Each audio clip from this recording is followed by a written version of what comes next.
Des Moines to Rathbun Lake, Iowa's ocean. Hello, I'm Anita Walker. On the next Health Matters, same-day surgery, how high-tech tools are lessening recovery and hospital time for a lot of surgery patients. Find out more about these outpatient procedures and what surgical areas have been affected. Also on our Health News Wire, why you should listen up to some news about loud noise and what it can do to your hearing. All this and more on Health Matters, here on TV8. Health Matters, Saturday afternoon at 5 and Sunday morning at 11. Give the gift of life, July 1st on TV8's Blood Donor Day. Good morning and welcome to the White House in the Rose Garden, a special edition of CBS This Morning. It is Wednesday, July 1st. I'm Harry Smith. Good morning, everybody. I'm Paula Zahn. We have a very rare opportunity to directly question the President of the United States, and Paul and I are going to ask some questions. We have some other folks here who are going to ask some questions as well. Joining us this morning is an audience of 125 people. They come from 29 different states. They will be asking President Bush their questions. We selected them yesterday from the White House tour lines, where 4,500 people were queued up most of the day. They are Republicans, they are Democrats, they are independents, and they are all very eager to ask President Bush a question. And they thought they were just going on a tour of the Air and Space Museum. Surprise. Let's go now to Bob Schieffer, who's standing by in New York right now with all of the latest news. Good morning, Bob. Morning, Paula. 2,200 U.S. Marines equipped with attack helicopters are in position this morning to support UN peacekeeping troops in the Bosnian capital of Sarajevo. They're aboard Navy warships patrolling the Adriatic off the coast of what was once Yugoslavia. French military transports have begun arriving at the Sarajevo airport, held by a small contingent of peacekeepers. The planes carry emergency supplies for the city's 300,000 long-suffering residents. Nearly 1,000 Canadian and French reinforcements are on their way to Sarajevo overland. The Bush administration reportedly is preparing a plan to tighten a nearly two-year-old trade embargo against Iraq. This morning's New York Times quotes officials as saying that embargoed supplies are reaching Baghdad through Jordan, and that is helping keep Saddam Hussein in power. The Times says that Jordan's King Hussein has refused to cooperate. Most residents of cities and towns around Superior, Wisconsin and Duluth, Minnesota are back in their homes this morning. As many as 50,000 people were forced to flee yesterday after a toxic cloud of benzene was released when a train derailed.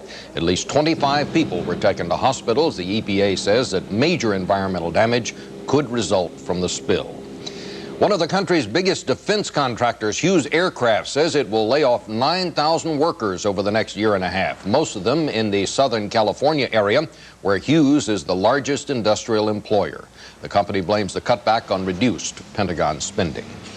On the financial markets this morning, the dollar is lower against major foreign currencies. The Tokyo stock market gained ground overnight. The Nikkei index rose 373 points, or 2 1/3%. Wall Street starts the day with the Dow Jones Industrials at 33.18. The average lost 1 1/3 yesterday. Well, it's about 2 minutes after the hour, and here's the weather this morning. A stormy day in store for the northern plains and upper Great Lakes, where a cool, windswept rain is expected. Afternoon thunderstorms are likely from Virginia to the Gulf Coast, but most of Florida should finally be rain-free. The southwest will be dry and comfortably warm, and that's the national forecast. Now here's a look at your weather.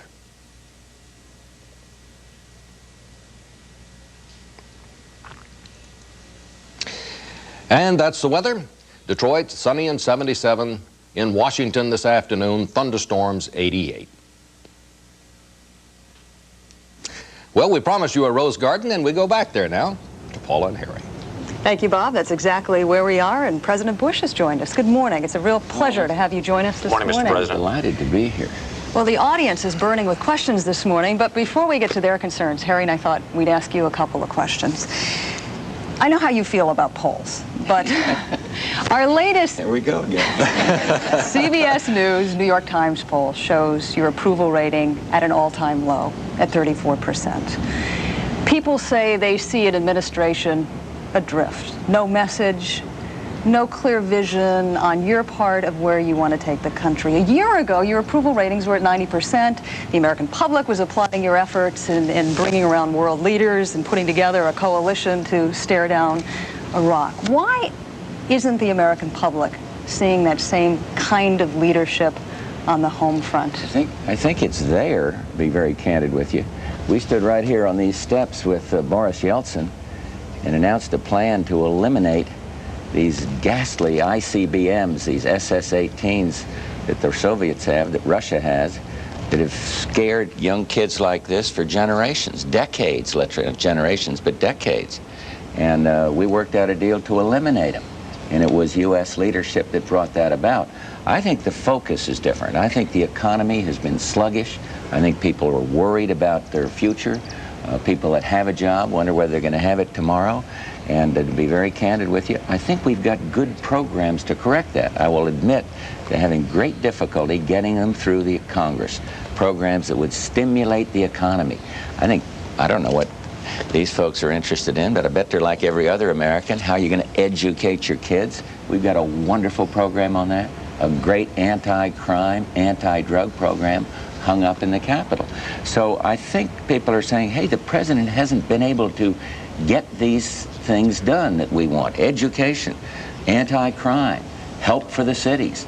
And so I can understand the frustration. And also, Paula, I think we're in a strange election year.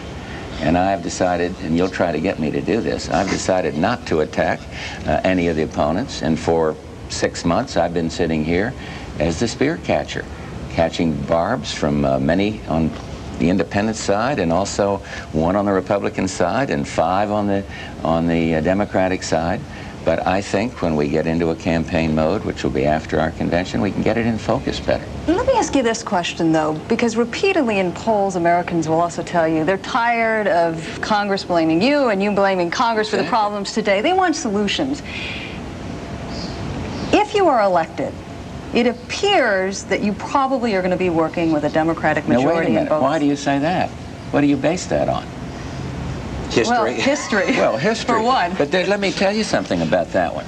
We've tried a Democratic president and a Democratic Congress, and we ended up with inflation at about 20%, 18%, unemployment going through the roof in the late 70s.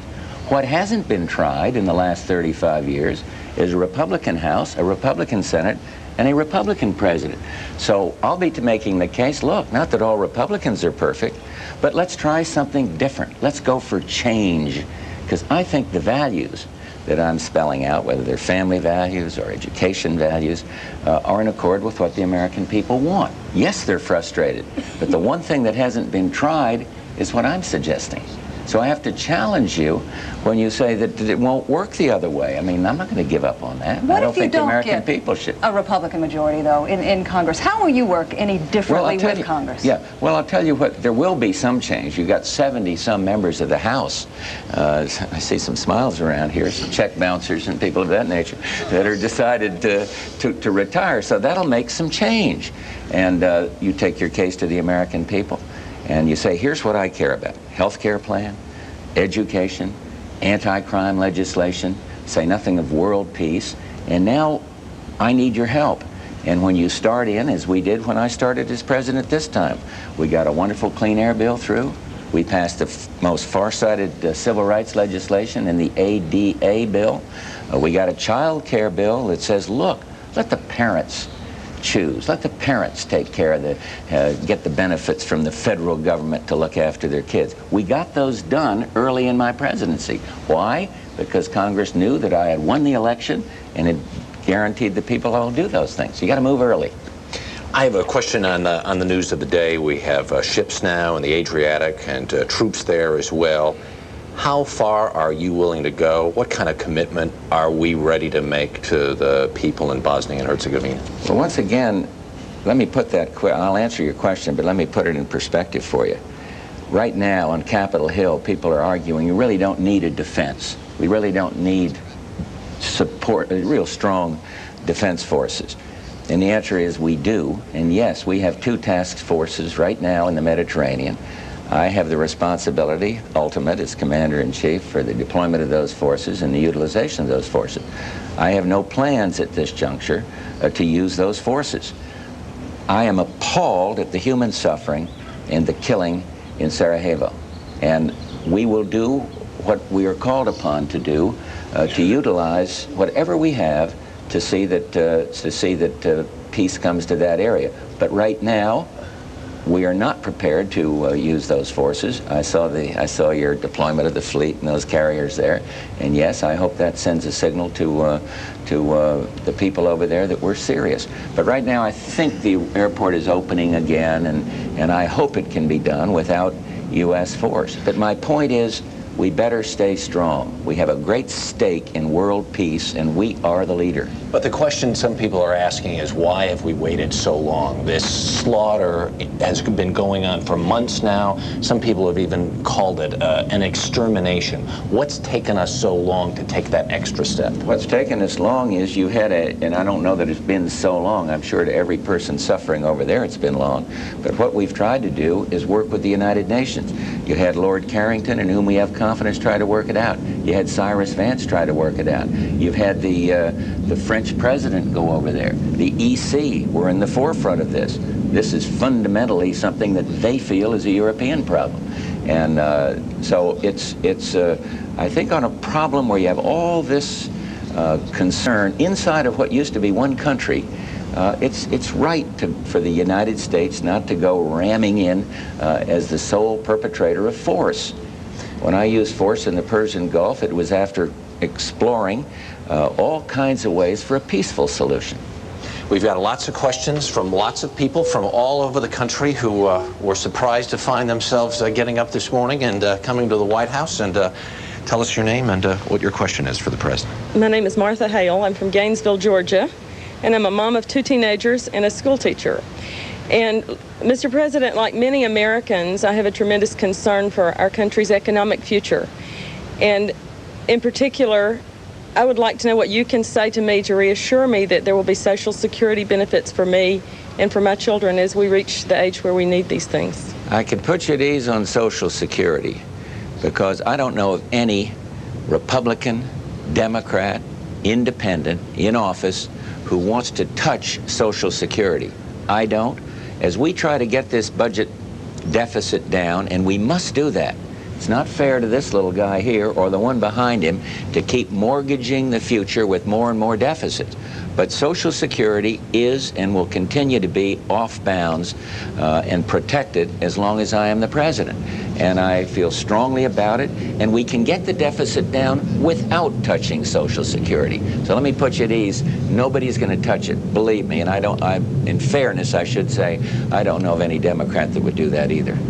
Thanks very much. Anybody in the front row with a question for the president? Could you stand up, tell us who you are, where you're from? Good morning, sir. Paul Kellum from Washington, D.C., out on the suburbs. I'm an engineer for a major research and development corporation. I'd like to know specifically what your thoughts are on the domestic economy in the short run and the long term. The short term being the next 6 to 8 months, and the long term being the next couple of years if you're reelected. Paul, long run, I'm, as they say in the old commercial, I'm bullish on America. And the reason I am is interest rates are down, inflation is down, and though it's caused hardship, many of the companies have shaken out excessive overhead. So I think we're poised, longer run, for a very vigorous recovery. Short run, we're in the recovery phase. The first term recovered at, I think it was 2.7% growth. That's anemic growth compared to post-recession growth. Normally it's much higher than that. I think it will be higher than that because of what I've told you. But what we're trying to do now to make the growth more robust, more vigorous, is to stimulate the economy without adding to this appalling deficit. And we've proposed capital gains cuts reductions. We've proposed changes in the IRAs, these retirement accounts, so people can get that money and use it if they need to spend it. We've got a program called an investment tax allowance. You'd know this, and maybe others. It's like an investment tax credit. We're trying to get these stimulants to growth through the economy. And that's short run. Longer run, education reform has to be a part of it so we can compete with others. When I go to Europe and I'm off to the summit, this G7 summit with the Western European leaders, in fact, when you all get your tour, what I'll be doing is meeting with the Prime Minister of Japan. And that is about jobs for Americans.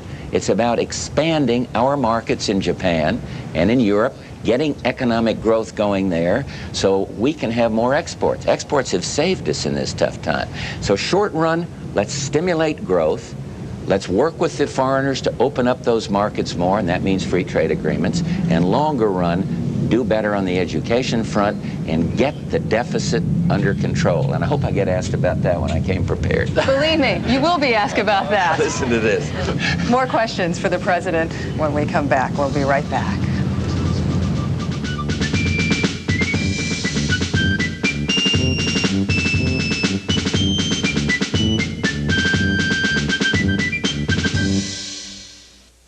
I'm smart. We're smart. Pontiac announces a very smart buy on Pontiac Bonneville. I made the smart choice. I just bought my new Bonneville for only $2.99 a month. Just one low price, and look what I get. Lots of Pontiac excitement. Drive the all-new Pontiac Bonneville at $2.99 a month. A smart buy. A smart choice. A new Bonneville. See your Golden Circle Pontiac dealer.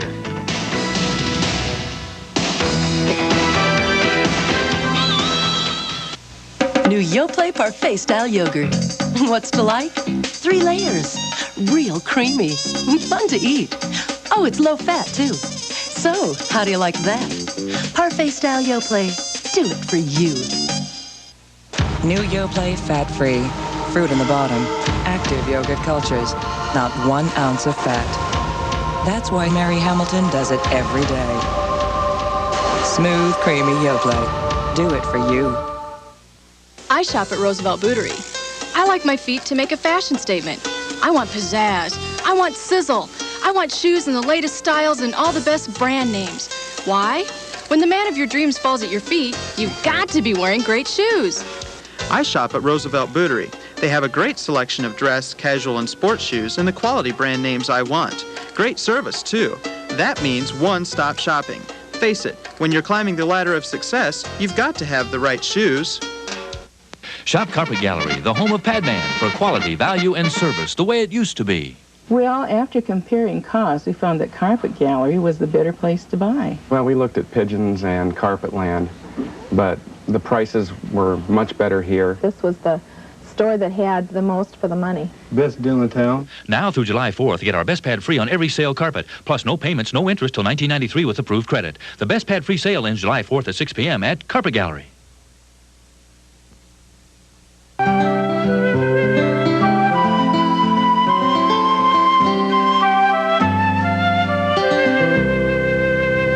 We are live in the White House Rose Garden this morning, where we've got people assembled from all over the country who have lots and lots of questions for President Bush. Could you stand up, tell us your name and what your question is? Yes, my name is Tiffany Turner.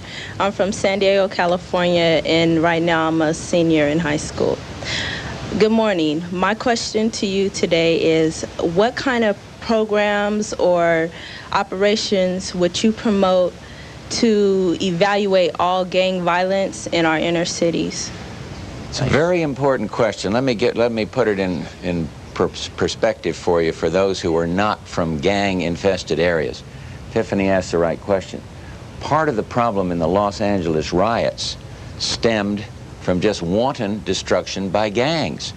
And now the answer to your question is the Justice Department has a gang, called a gang task force, to target the gangs. They've wrapped up quite a few of them, those that are violating the laws. Those that are salvageable, you have a lot of what we call points of light programs where people are working with them. Some of them are decent, scared kids, young people that get off in the gang mentality for lack of leadership on programs or education. And so we don't write off everybody. But in terms of the law violators, we have a strong anti-gang program at the federal level. And we work very cooperatively, in your case, with the San Diego Police, the Sheriff's Departments, to try to break up the illegal aspects of these gangs. Regrettably, they've gotten into the drug business. And I was in New York a couple of days ago at the DEA, Drug Enforcement Agency, and one of the reports I got was on how the gangs from California have spread the tentacles into other areas. So we have a very aggressive anti-gang federal activity in the Department of Justice, working cooperatively with the locals. We've got to do better on it. If we had a better education system, if there were more opportunities for people in neighborhoods like this, do you think we would have the problem with gangs we have right now? Well, I'm not sure you could get rid of them, but if you had a better education system, I think a lot of the problems of this country would be solved. And that's why we have a program called America 2000. We first came in, we got all the governors, Republican, Democrat, liberal, conservative, together. They came up with 6 education goals nationally. It's never been done before.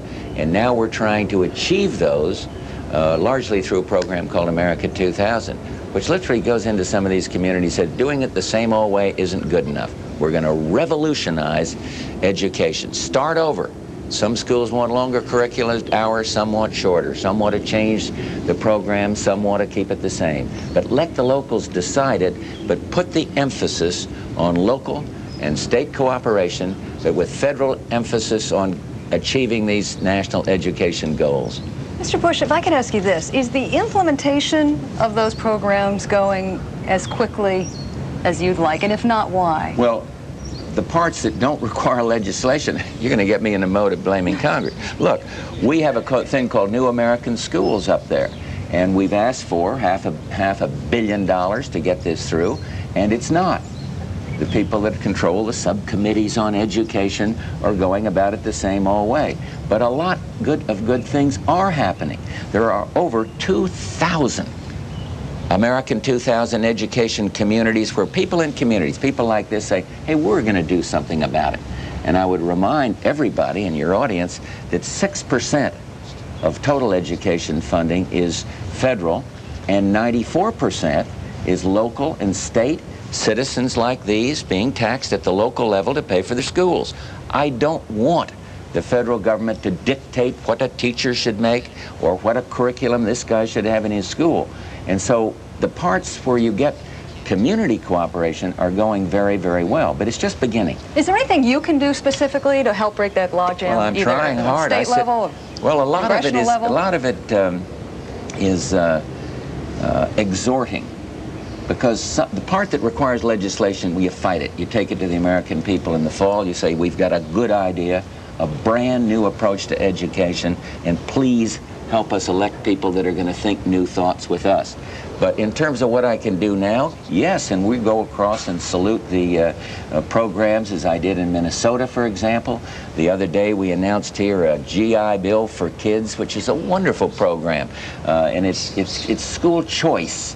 It says these parents can choose what schools their kids want to go to, and we'll help them with the GI Bill. When I came out of the service 1,000 years ago, and we only as a have Navy a few pilot, seconds left. I got Mr. a GI Bill. It didn't tell me I couldn't go to this school or that. It said go to any college of your choice. Let's try the same thing at the local level now. All right, 22 minutes after the hour, much more from the White House and the Rose Garden when we come back.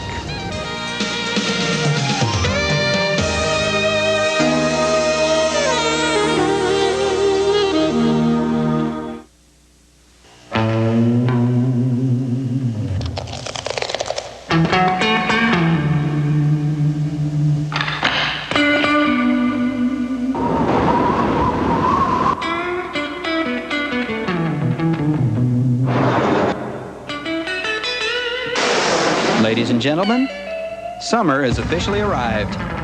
For 50 years, great summers have started with rich, creamy Meadow Gold ice cream, the official sponsor of summer. If you're serious about saving more this year, don't miss the once-a-year all-out clearance sale at Slumberland. You'll save 20 to 50% and more on our entire furniture inventory. Nothing's been held back. Prices on sofas and sleep sofas start at just $398. Huge discounts on all Serta and Sealy mattresses. Plus, get a bonus bed frame or pillows with purchase. Oak bookcases start at just $75, and matching sofa and love seat groups are as low as $698. It's the furniture clearance event of the year. It ends soon, and it's only at Slumberland.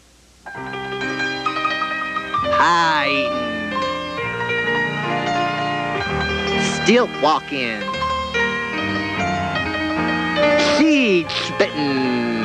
Celebrate this 4th of July the old-fashioned way with Living History Farms. Mention TV8 and you get $1 off admission. And don't miss TV8 Living History Farms old-fashioned baseball game at 1. It's bound to be a pie-eating, stilt-walking, seed-spitting good time. I'm Cindy Huckert, a researcher for Blue Cross and Blue Shield and a former trauma nurse.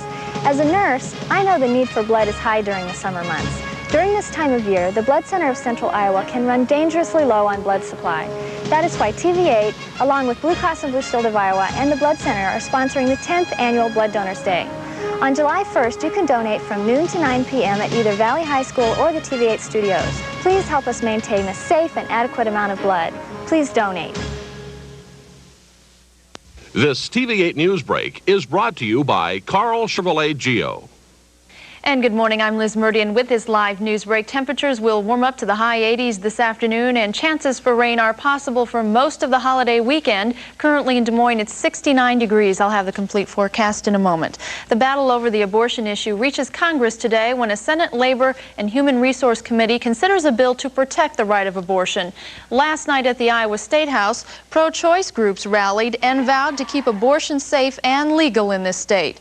They reaffirmed their support for Roe v. Wade, and they protested the Supreme Court's recent ruling, which allows states to impose restrictions on the procedure. Some of the abortion opponents in Iowa say they are planning a large demonstration of their own. Des Moines police have apprehended a suspect that walked away from a hospital. Daniel Petrie was back in custody last night. He's the brother of 36-year-old David Petrie, who was killed Father's Day when the two men allegedly broke into the home of Daniel's ex-wife. He was shot in the arm and stomach and was being treated at Iowa Methodist when he walked away yesterday afternoon. Police say he stopped at a South Side bar and was apprehended last night at a home on Southeast Pleasantville. He faces burglary charges in connection with a Father's Day incident. A Council Bluffs woman that was serving a life sentence in prison has now been set free. Catherine Salas was serving time at the Iowa Correctional Institution for Women in Mitchellville. She was convicted for her role in a contract killing of her estranged husband. But earlier this year, Governor Branstad commuted her sentence, making her eligible for parole. Friends of hers say she was a victim of physical abuse from her husband. Iowa State entomologist Carl Carlson has died. He had suffered head injuries in a car wreck last November. He was 53. Carlson was perhaps best known for the state's campaign to get rid of the gypsy moth, and he also was a leader in hunter safety and helped preserve trout streams in northeast Iowa. Well, Iowa's new sales tax goes into effect today. The state sales tax is up now from 4 to 5 cents on the dollar. The legislature adopted the increase last week as part of a budget package negotiated by the governor and legislative leaders. There are other Iowa laws that take effect today on July 1st. The new stalker law officially is on the books. Before now, police had to wait for an assault before they could arrest a stalker. Also new today is the beefed-up hate crimes law. Finally, Iowa is expected to lose 2 of its casino riverboats this Sunday, but workers on the Diamond and Emerald Ladies are already jumping ship. They're looking for jobs elsewhere instead of staying on through Sunday. That's the last day the 600-passenger boats will operate before heading to Biloxi, Mississippi. I'll have the holiday forecast coming up. Working to be #1. We've always been strong in trucks, and now we've made an even stronger commitment.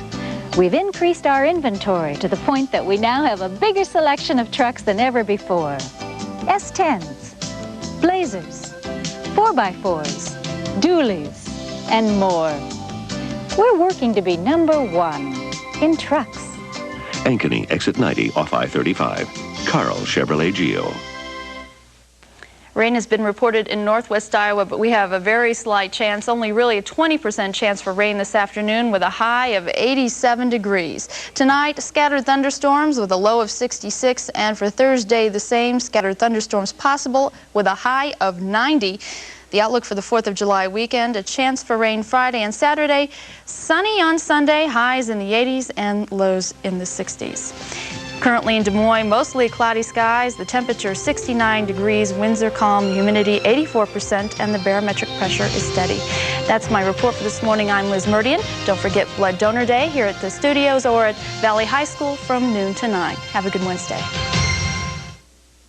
For up-to-the-minute weather information, day or night, call the TV8 Weather Beacon Forecast at 262-7173. Brought to you by Boatman's Bank. Boatman's, how you'd run a bank. A tent sale at both Homemakers locations without the tent. Air-conditioned comfort, tent sale prices, discontinued items, overbuys, one-of-a-kind items, Some white elephants, but the prices are peanuts. Homemakers must clean out their inventory. Their loss, your gain. Acres of furniture. Pick it up or delivery can be arranged. A tent sale. Lots of tent sale prices without the tent. Shop both locations, Homemakers West and Homemakers Furniture Outlet. New Yoplait Parfait style yogurt. What's to like? 3 layers. Real creamy. Fun to eat. Oh, it's low fat, too. So, how do you like that? Parfait style Yoplait. Do it for you. New Yoplait fat-free. Fruit in the bottom. Active yogurt cultures. Not 1 ounce of fat. That's why Mary Hamilton does it every day. Smooth, creamy Yoplait. Do it for you. In Ottumwa, tune to Channel 23 for better reception of TV8.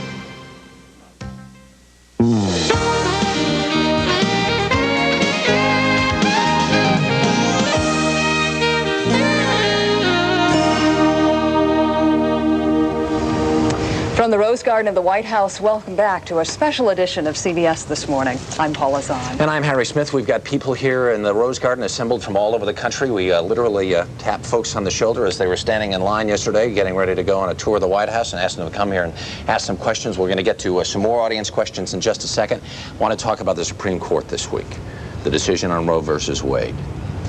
The Supreme Court said Roe v. Wade is the law of the land, and that every woman in America has the right to choose an abortion. Do you support that law now? No, but my position is well known on abortion. It's a tough issue for everybody in this country, but I favor the right to life, and I don't support it. You mentioned part of the decision. This court upheld a provision that says, hey, a young child shouldn't get an abortion without the consent of the parents. I think that's very good.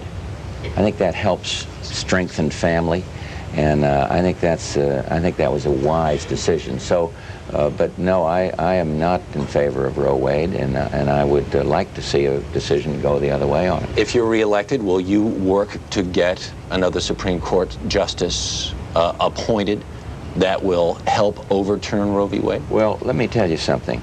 I think people now know that when I said there is no litmus test, but that I wanted people on the bench to interpret the Constitution rather than legislate, I think they now know that I was telling the truth, that there was no litmus test on that, and there will be none with me. But I want people that will interpret and not legislate, and I think those justices that I've appointed, whether I agree with them on every decision or not, are honest, people of integrity, and I'm proud of my appointments to the court. You ultimately want to see it overturned, though? I do, yeah. But pro-life advocates would welcome a litmus test. What kind of encouragement could you offer them down the road? Pro-abortion people, people that want abortion on demand, people that want to use abortion as a birth control device, for heaven's sake. They want a litmus test, too. And I don't want that. Any encouragement, though, for the pro-life forces this morning, that you could offer them in the next term? Well, I say, look at the decision of the Pennsylvania law, upholding the provisions that I think the American people want upheld. Question now from the audience for you, and you are? Pat Hooley. I'm from Petaluma, California, and Mr. President, I'd like to ask you a question, getting back on the education subject which we discussed earlier. How do you view the conditions in the individual states where it has become necessary or somewhat of a rule that education seems to be one of the first things that when they need to cut the budget, that it takes priority? Well, I think the states have the right to prioritize. California, where you're from, is going through extraordinarily difficult economic times. And one of the reasons is, oddly enough, comes from a success in trying to bring about world peace, a success that has enabled us, or almost mandated us, to cut some defense areas. And that has cut the tax base in the state, and the state is now in kind of a recession mode where a lot of the rest of the country who has been through it, my state of Texas, some places in New England, are coming out of it. So I can't sit here in this majestic White House and say to Governor Wilson in California, you don't cut this or don't cut that. I think that decision has to be made. Having said that, I can certainly empathize with the school districts in California or this guy's school district in Oregon that has to make the tough decision. But my philosophy of government is try to keep the control of these things as close to the people as possible. We've got one more question for you, Mr. President. Back here, a couple of rows. Good morning. My name is Nathan Young. I'm from Washington, D.C., and I work for a law firm here in town. And I'm wondering if you could explain what sorts of changes the United States would need to see in Cuba in order to reestablish diplomatic relations. That's an easy one. That's what I call a softball, although you might not disagree with the answer. Democracy and freedom. Castro is swimming against the tide. You said in Cuba, right? Yes, sir. Castro is swimming against the tide. The whole world has moved away from centrally controlled dictatorial communism, and he still is professing these Marxist goals for his revolution. Give the people a chance. Give the people a chance for freedom and democracy, and that's what's going to have to be for me to change our foreign policy with Cuba. He's going to fall because you can't swim against the tide of freedom and democracy. He will fall of his own weight, and then Cuba will be free, and you watch the recovery. These are energetic people that have been capped down by communism, and they're strong, and you watch them move. A lot of Americans of Cuban descent will invest in it. It'll come back fast. Do you share that optimism? Yes, I do. Do you? One more question for the President back here. Good morning, Mr. President. My name is Matthew Becker. I'm from Pleasanton, California, where I'm a deputy sheriff. I'd like to know why, in November, I should vote for you along with the American public. What makes you a better candidate than Mr. Perot or Mr. Clinton? Oh, that's a good one. Let me say, it is good. I know. My temptation is to address it to law enforcement, because I think we've got a strong anti-crime, anti-drug program that I'd like to see fully implemented by the Congress. But I'm going to answer it this way. Every time I walk into that office, I'm faced with some pretty tough decisions, and I think the record on world peace is going to help, and I think deserves another shot to finish the job. I think my commitment to education and to anti-crime and to health reform and to getting this deficit down are something I feel very, very strongly. And I got to convey that to the American people. And then I think in the final analysis, people are going to say, who has the experience, who has the temperament to take on these big problems day in and day out. Sometimes at night the phone rings over there. And I'm going to try to make that case to the American people. Not that I'm perfect, but that I've got a proven record of being tested by fire. And I think that's a good qualification. I think that's a good reason to ask for some more time as president. But as you know, Mr. President, there are voters out there who feel that you have broken some promises, in particular, your no new taxes pledge. Yes. What is it that you could tell voters this morning that could convince them that they can, in fact, trust you? Well, I think they look at the whole record. I think people would go back and look at that time and they say there was one compromise that was extraordinarily difficult. Actually, incidentally, it got a cap on domestic discretionary spending that's very important to those people here that are concerned about the deficit. But I think they're going to look at the whole record. And I think this guy's parents are going to say, hey, my kid's less worried about nuclear war than when this president came in. I think they're going to say this president can identify with those law enforcement people that are on the front line putting their lives out there day in and day out, and he's got programs to support them. I think they're going to say he cares about education, made some big steps, now wants to make some more. So I think it's that'll carry the day. Your question for the president? My name is Paula Hobson, and I'm from Washington, D.C. Mr. President, you say that you are interested in educating our children, and they go to high school and they get educated, and then they're supposed to go on to college. After they get out of college, they have $60,000 or $70,000 worth of loans that they have to pay back, and they also don't have jobs when they get out of college. What would you do to correct that? I think you put your finger on the main thing. Kid works hard, gets an education, and doesn't have a job. The answer to that is stimulate the growth of this economy. And I've clicked off the ways. Paula will get mad if I do it again, but investment tax allowance, capital gains to bring jobs into urban America. We're fighting right now for these investment credits or to bring them in bring jobs into the city. And this is very important. We call it enterprise zones. Every mayor, every boys club leader in California said, bring jobs into the city and do it through enterprise zones. And I'm having a fight right now with the Congress. We may have good news on that today, though. We may get it done. So it's to stimulate the economy, so those kids, when they work to get an education, will have a job. And I'm confident, as I mentioned here, that long run, we're in good shape. I want to just have it come sooner. Mr. President, we have some free enterprise to take care of right now to keep us on the air here. We need to take a break. We're going to let our local stations along the line take a look at your weather, and we'll be back from the White House right after this. A cool, rainy day is in store for the upper Great Lakes, and strong thunderstorms are also likely from Wisconsin to eastern Nebraska. Meanwhile, cooler, drier air will move across the northeast. Thunderstorms will continue from Virginia to the Gulf Coast.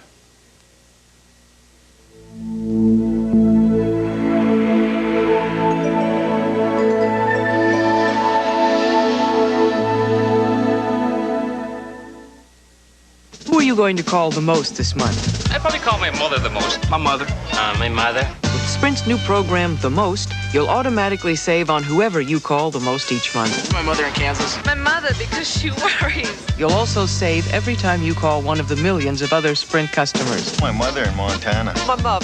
I call my mother in Brooklyn, New York. Doesn't anyone around here ever call their father?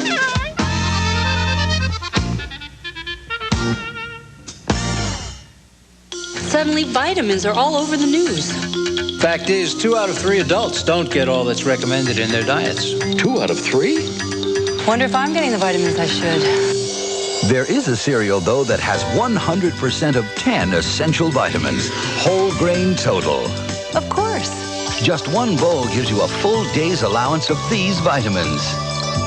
Total. One bowl, 100%. With all the vitamin news, I'm eating Total. Of course. With the uncertainty of today's real estate market, many would-be home buyers have adopted a wait-and-see attitude. Your Coldwell Banker agent, on the other hand, thinks it's time to wake up to the possibilities. Home prices may never be this affordable again. Interest rates may never be this attractive. Altogether, it's a great time to buy a home. All it takes is opening your eyes to the opportunities and knowing who to call. Coldwell Banker. Expect the best. It could start in your office, in your home, over lunch. But now, wherever heartburn starts, this is where it ends. Introducing new Maalox Heartburn Relief Formula. No ordinary antacid works like this one to put out heartburn. My best invention yet. 2,000 flushes chlorine clear tablet. Drop one in. It's the first chlorine tablet to help bleach away stains in your toilet up to 4 months automatically. New 2,000 flushes chlorine clear tablet. We're back in the Rose Garden now to continue our conversation with President Bush. We continue now with our questions from the audience. We have Democrats, Independents, Republicans, the whole 9 yards here in the audience this morning. Your question for the President. Good morning, Mr. President. My name is Kay Milo, and I'm from Omaha, Nebraska, and I'm here with my family. And I have a question about the deficit. We're all concerned about lowering it, but can you do that without raising taxes? Yes, you can. And we have a program before the... I was hoping somebody would ask this question. We have a program before... I won't unleash it on you, but we have a program up there that does just that. But it has to make some tough calls. And what it does is, leaving out Social Security, controls the growth of mandatory spending. You can't do it by the discretionary programs that I veto or sign every single day. It has to be done through the mandatory, controlling the growth of mandatory programs. And we have a program, it's there, it's definitive, and I know you can do that. But it's going to call for some discipline. And this fall, I'm going to say to the American people, we simply cannot let these mandatory programs grow, and I am prepared through this program to make the tough calls to control that growth. And that's not going to be easy. We can do it with our health care, incidentally, if we can sue each other less and protect against these frivolous lawsuits in malpractice that cost, some estimate, $20 billion to $40 billion, so that'll help. But we've got a good program for it, and I believe it will work without the tax equation being in there. You want to promise not to raise taxes again? Hey, listen. We want to hear the pledge again. I gave her the answer to the question. You think I'm going to go in and trap myself again and go through all that? But I'm convinced that it can be done, and it's sitting up there for the Congress right now. And my difference with the opponents is the second to last or third to last bill I vetoed was a great big tax increase, and I stood against it. And I'm going to continue to stand against it. Does that mean, though, Mr. President, you will not go on record today and say no new taxes if I'm elected for another term? When I said that, a lot of people said, well, he doesn't, you know, he's not going to be able to do that anyway. And they proved right. Let me put it in perspective for you. We were moving forces to the Persian Gulf at that time. I was determined to keep the funding going for that and some of the social programs we've heard about here. And there was one compromise on it. And I have held the line against the taxing Congress every single day I've been in there. And I'm going to continue to do it. But I'll be darned if I want to get into some other formula so you can come back and remind me of a broken pledge. I'm not going to do that. You don't I'm going to try my hardest. Yes, I do think that. And I'm going to keep right on pushing for no taxes, holding the line on taxes. These people aren't taxed too little. We're spending too much in the government. And where I need the help is people that agree with me that we're spending too much. And every single piece of legislation we send up there, we try to control spending. We're doing it right now on urban aid. We're doing it on a lot of education programs, and it's not easy. Everyone wants more. One more question from the President, here from the back row. Your name? Mr. President, my name is Roy Harris. I'm from Asheville, North Carolina. Would you consider coming to Asheville and having lunch with my 7-year-old and 5-year-old and telling them what you've done for them? Yes. I don't know when I can take you up on the luncheon. Are they with you here? No? First place, I got a question about you. Why would a guy leave Asheville in that beautiful mountain air to come to Washington? But nevertheless, look, I know what you're getting at. Is your education your specific concern? Yes. No, he's, well, family values? How about world peace? World how about peace, family values? everything. How about anti-crime, what we're trying to do? I'd love to talk to him, but I can't pledge to be there in your living room as much as I'd like it. But don't take back the invitation. You might be surprised. Right. Me and 24,000 other people descend upon your house, I'll tell you. But no, the man raises an important point. What do you tell the kids? How do you give them hope when they hear, all they hear is gloom and doom every single night?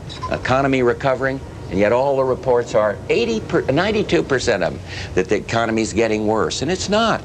How do you tell a little kid things aren't all bad in this great country of ours? Crazy political year where everybody points out everything that's wrong about America. I'd like to talk to them because I think they got a great future, an optimistic future. It's 13 minutes before the hour. We're going to be back to the Rose Garden. More questions for the President when we come back, right after this. I'm toning up from my head to my toes. I'm toning up, now my skin's gonna glow. Tone with cocoa butter is specially formulated to rinse clean. I'm toning up. Tone up with clean rinsing tone. Fasten your seatbelt. The sky's the limit. At Color Tiles Coast to Coast July 4th Price Buster. Up to 50% off every square foot of vinyl and ceramic floor and wall tile. Mini blinds, buy one, get 3 free. Fly into Color Tiles Coast to Coast July 4th Price Buster. Sale ends Sunday. A striped toothpaste that fights tartar? Come on. That's the way I like it. I need proof it works. That's the way I like it. So I asked our dentist about Aquafresh. Those Aquafresh stripes really fight. Aquafresh with powerful fluoride fights cavities, fights plaque, and fights ugly tartar.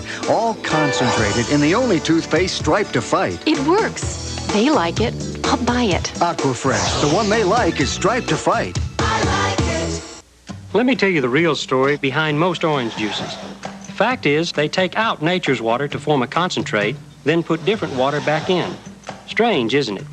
Tropicana Pure Premium, on the other hand, has nothing added and nothing taken away. Just 100% pure orange juice. So when you want the fresh squeezed taste of this, try Tropicana Pure Premium. The story behind our juice is pretty much out in the open. Tropicana Pure Premium.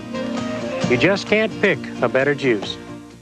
Want more from your raisin brand than more of the same? Go nuts! Take the raisin and the almond nut and put them both together. Cover raisins with the almond nut and make it all taste better. Raisin Nut Bread! Nut-covered raisins, all it takes. Raisin Nut Bread! Plus almond chunks and crispy nutty taste that goes beyond ordinary Raisin Bran. Add the raisin and the almond nuts, you're gonna like it better. Why stop at raisins when you can go nuts? We're back in the Rose Garden of the White House to continue asking the president some questions. Your concerns this morning. Good morning, Mr. President. My name is Connie Austin, Washington, D.C. My concern is about the job situation. You mentioned the Project 2000, but I don't see any correlation between education and the change in the job market and the mentorship that I think should be going on between business and the community as a whole. What incentives are there on the line for something like that to happen? The best incentive, and I'll elaborate on my answer earlier, is enterprise zones. And what happens there is you say that areas that businesses have not moved into, they just haven't come there because they might rather be in a suburban area. You give them a serious tax break. You eliminate the capital gains rate there. That's an economic incentive for a business to locate in an area that has been job deprived. And that is the best answer for the job equation that you talk about. You got all these other programs, education and training, job training, where we got a great program. But I really believe the answer is jobs in the private sector. Much better than welfare, much better than some make-work government job. And the answer to it is, please help us pass the enterprise zones legislation that Mayor Bradley stood right here in that cabinet room and encouraged Democrats and Republicans alike, along with the governor. Please pass enterprise zones because it'll do what you want on jobs. I understand that, but there's also the whole factor of getting your larger corporations involved and asking them to provide training programs that are relevant to the real job market. Well, I think that's right. In job training, our job training program, the JTPA, it's called technical, is pretty good. But I don't think you can say to a business, you have to have a job training program. I think the way to do it is to have an incentive so it makes it worthwhile. These businesses are properly profit motivated. And the way to have a job is to have the business grow. Incidentally, I'd argue with you about just big business. I think the thrust of the recovery should be smaller businesses. I mean, that's what'll lead this recovery. And I think what I've talked about here will encourage smaller businesses to take a chance, to invest, to create. Mr. President, when you came into office, you said that you wanted to create some 30 million jobs. And when we look back on your first term of your administration, you created some 325,000 jobs. What can you tell the voters about what went wrong? I'd say we've been through the longest dragging recession in recent history. And it has been very, very difficult to stimulate growth in that kind of an environment. I still feel what I have suggested in terms of jobs and opportunity and stimulating growth is what should have been tried. And I'm going to keep on fighting to get it tried. So one, we're coming out of a recession. We grew at 2.7% last first quarter, which isn't good, but it's far better than no growth or recession.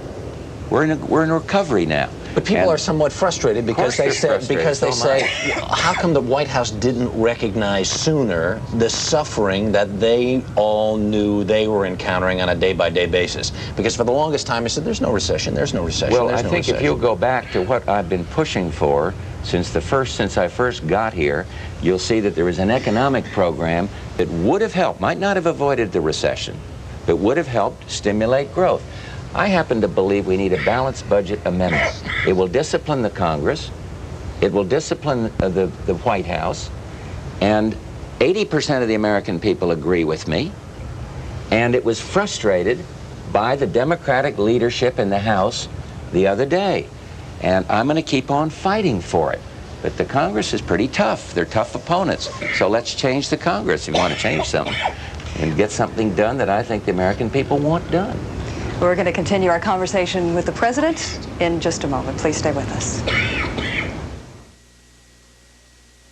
I'm here in this auto graveyard to demonstrate New Finish, the once-a-year car polish. Simply wipe it on and wipe it off. There's no rubbing, no buffing.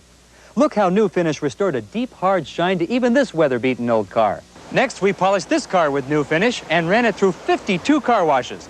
After all the harsh detergents and scrubbing, the water still beads. So get New Finish, the once-a-year car polish. New Finish, available at Kmart, Walgreens, Sears, Western Auto, Ace, True Value, and other leading stores.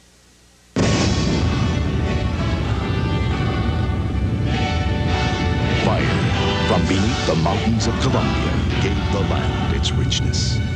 And the land gave the richness to the coffee. That's why Maxwell House blends its coffees with Colombian beans. Rich beans, rich coffee. Some are slow roasted for old-fashioned richness. Some are roasted for rich French flavor. Maxwell House uses more Colombian beans than anyone in America. The coffees of Maxwell House, blended with Colombian beans. Because better beans make better coffee. Ordinary pickles are cooked and limp. Not Clausen. They're packed fresh and stored cold.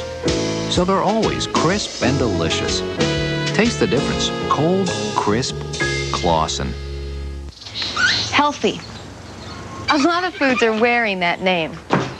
And yeah, they may have the numbers to back it up. But do they have a taste that'll make you want to eat them? Now this is Healthy Favorite Smoked Turkey from Oscar Mayer. This is the real thing. Nothing funny.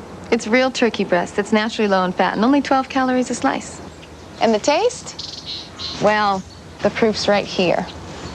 New Healthy Favorites from Oscar Mayer. Who else would you trust? On CBS This Morning, here's a look at your weather. Some scattered thunderstorms will be rolling across northwest parts of the state today here in central Iowa. Partly sunny conditions, a few scattered afternoon storms, very warm again with highs in the 80s north to near 90 across much of the southern part of the state. We're in the White House Rose Garden where the president has decided to go ahead and stay a little bit longer into our next half hour. So we've got about a minute left right now, and I just have a question or two we can pop in real quickly. What would be your greatest fear if Ross Perot were elected president? I knew he was going to try to get me into this. Let me tell you something. I'm not going to go into criticizing Perot or Clinton or anybody else. I'll probably do that after the convention, because I have a feeling they've been doing that to me for 6 months. And I'm not going to do it now. Why wait, though? Well, because I think it's prudent to try to do my job. We're talking here about issues that mean something to American families. We're talking about security. We're talking about education. And I'd rather concentrate on what I'm trying to do, or fail to do, than I would on some attack by somebody else. And but I'm going to keep on doing it. If you don't set the record straight, you may not have that opportunity. Listen, I think people are tired of this long election series. It's gone on since before the first of the year, day in and day out. Some new poll, some new attack in a primary. I think people want to see the country move forward, get back to work, get educated. And so I think I'll reserve the definition of the others until after when the campaign starts, which is later on. Although I recognize, I'm not dumb, I know we're in a campaign environment, but I'm not going to start attacking right now. All right, you're going to stay around a little bit longer, right? You got it. All right, thanks, Mr. President. Our special edition of CBS This Morning, live from the Rose Garden, will continue in just a couple of minutes. We'll be back.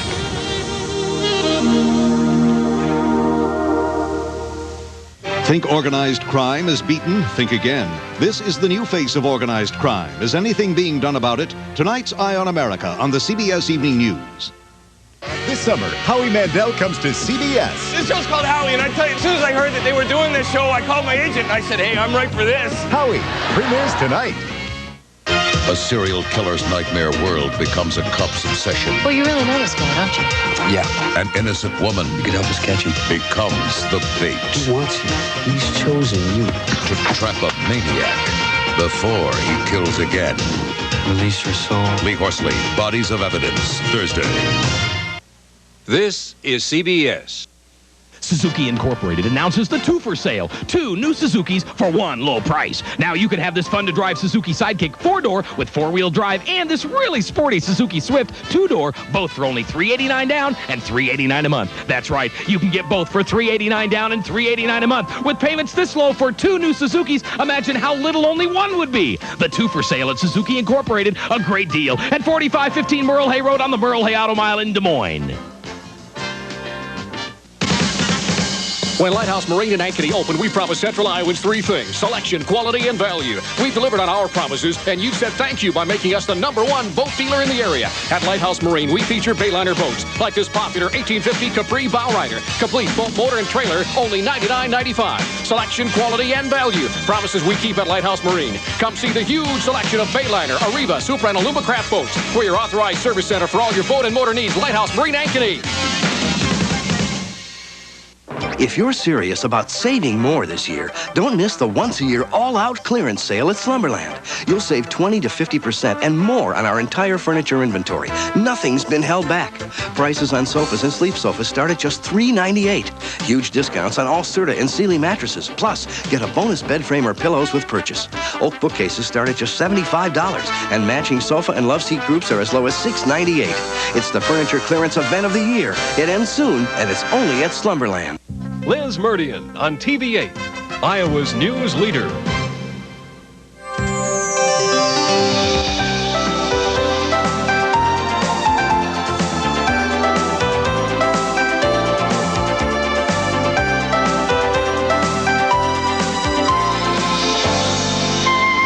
Good morning and welcome back to a special edition of CBS This Morning. I'm Harry Smith. Good morning, everybody. I'm Paula Zahn. We, of course, are in the White House Rose Garden, and the president has consented to stay a little bit longer this morning and answer some more questions from the more than 100 or so folks we've assembled here right off of the White House tour line yesterday. Folks from 26 different states, Democrats, Independents, Republicans, they're all here this morning. I'm going to let you ask a question. I'm going to run out to the audience. Mr. President, you have said you do not want to talk about Ross Perot. Yes. As a political candidate. You have made that abundantly clear. But you have known this man for a long time. Is there anything you can tell us today about Ross Perot as a man? Not today, but listen, the man's accomplished a lot, and nothing negative. I have known him favorably. I thought as a friend. And so we're talking about President of the United States. We're talking about who's going to be sitting in that Oval Office when the going gets really tough and has to make calls on fair play or on education or on world peace or on committing forces, young men and women, to war. And I'm just going to try to take a positive message on why I think I should be that person. But I know Ross Perot. I know Bill Clinton. And in my heart, there's no animosity. And I think the American people know I'm not a hater. And I've had, Perots have visited us at our home. And so, we go back a long time. But when it gets into a campaign mode, then you have to say why you think you're better or why you think the other guy's worse. I'm not in that second phase right now. But if we were to read between the lines this morning, are you saying he doesn't have the capacity to serve as president? I'm not saying anything, and I've told you, Paula, that you are a great sleuth, one of the great investigators here, or what is it? What do you call it when you pull information out of a guy that doesn't want to give it, Not inquisition. Thank you. No, but I don't want to do that, and at some point I might. And there'll be debates where you can go back and forth, but how many right debates now, do you think, we're Mr. talking President? about the issues. Yeah, sure. How many debates do you think? I don't know. Probably about like last time, but I don't know yet. All right, we've got a question here from the audience. Good morning, Mr. President. My name is Sam Lupfer. I'm visiting from Kissimmee, Florida with my family. And my question is about the deficit again. I know that you're a family man. I know that you've got children and grandchildren, and you're concerned about the legacy that you will pass on to your grandchildren. And I have that concern for my children. Mr. President, we're spending so much more than we're taking in, and the budget deficit grows, and the national debt grows, and the portion of the budget that it takes to pay the interest on the national debt grows. What will be your legacy, Mr. President? Will you be the president that was in office when the straw broke the camel's back, or will you be the one that walks the 20 blocks down to Congress, puts aside all the excuses, and finally does something about the deficit problem. Deficit has grown more during your administration than any other administration in history. Exactly, and I'd like to be the president that does the second. And the way to do it is to please elect people this fall that'll give me the balanced budget amendment that I say will discipline the Congress and the president. I'd like to see the president get the line item veto. In other words, I see bills that come down here every day that have a lot of good things, keep programs going, education, but in them, there's a lot of bad pork barrel legislation. And 43 governors have it. Give it to the president. Let's take that case to the people this fall. And then I'd like to see our growth plan passed so that we grow and have more revenues, therefore, to get this deficit down. We have caps now on the discretionary spending. And that has worked. That has controlled the growth. We haven't got the caps yet on the mandatory spending. I want to be the president that gets those put in place. And I think we can. I think the American people are sick and tired of the deficit. And yes, they grew under me. We had a slow recession. We couldn't get the growth legislation passed. And we've not been able to get the incentives put into this economy that offer families hope, jobs, opportunity. Here we go, another question right here. Good morning, Mr. President. My name is Bill Morley. I live in Kobe, Japan. I'm working for a large corporation, American corporation over there. I've got a question about the traditional family lifestyle. You said that's very important, but yet we have a welfare system that tends to break families apart. We have medical costs that are skyrocketing. We have college tuitions that are skyrocketing. All of these things are forcing both parents back into the workplace. What kind of structural things are you going to change to allow the traditional lifestyle to survive here in America? You know, you put your finger on welfare reform. I favor welfare reform. When you talk about welfare reform, you got to be very careful that you're not painted as some kind of person that's discriminating against one group or another. I use the example of where we need welfare reform. A young girl saved over $1,000. Her mother was on welfare, and the welfare people said to her, you can't do that and still have welfare. We've got to change the welfare reform system, the welfare system by reforming it. And we're trying to do that. We're trying to accelerate waivers to the states, like in Wisconsin, where they have learn fare, work fare. Same thing for California. And so I think that's a major thing we can do to strengthen the family. I think one thing a president can do is to talk about family values. Just read to the children over here in the lobby as I do. And one of my opponents said, oh, well, that's show business. I don't think so. When I read to a child, it tries to say parents, grandparents ought to do this. When Barbara does the same thing, I think a family can do that. And then secondly, we try to evidence family values in our own, with our own kids and grandkids. So it can't all be done through legislation, but it can be done also by speaking out against some of the excesses that regrettably we see in the media that take us to, you know, values that are not family values. Good morning, Mr. President. My name is Lewis Evans. I'm from Phoenix, Arizona. I'm an engineer with a major electronics corporation. My question is, do you have plans, are you currently, or do you have plans to meet with the minority leaders throughout the country to help bring about, to take their view or to get their ideas on how to solve some of the social problems that we're going through right now? Yes, and we've done that. As you remember, the most recent example was, you know, about the time of the Los Angeles riots, I had the civil rights leaders in here.